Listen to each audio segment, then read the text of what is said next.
প্রধান উপদেষ্টার প্রেস সচিব শফিকুল আলম জানিয়েছেন, মোবাইল ফোন আমদানিতে শুল্ক কমানো হয়েছে। আগে যেখানে কাস্টমস ডিউটি ছিল ২৫%, এখন তা কমিয়ে ১০% করা হয়েছে।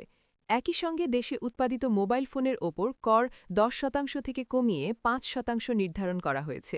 বৃহস্পতিবার বিকেলে রাজধানীর ফরেন সার্ভিস একাডেমির মিলনায়তনে আয়োজিত এক ব্রিফিংয়ে তিনি এ তথ্য জানান।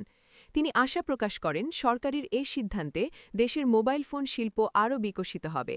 একই সঙ্গে বিদেশ থেকে ব্যবহৃত মোবাইল এনে রিফারবিশ করে বিক্রির প্রবণতা কমবে, এতে সাধারণ ক্রেতারা প্রতারিত হওয়া থেকে রক্ষা পাবেন এবং সরকারও ট্যাক্স রাজস্ব থেকে বঞ্চিত হবে না। ফলে দেশে উৎপাদিত মোবাইল ফোনের চাহিদা বৃদ্ধি ও দাম কমার সম্ভাবনা রয়েছে।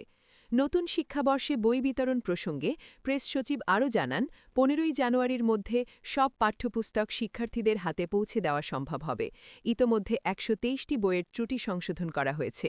এ সময় উপপ্রেস সচিব আবুল কালাম আজাদ মজুমদার জানান, ইতোমধ্যে মোট পাঠ্যপুস্তকের ৮৩% শিক্ষার্থীদের হাতে তুলে দেওয়া হয়েছে, বাকি বই দ্রুত বিতরণে সরকার কাজ করছে।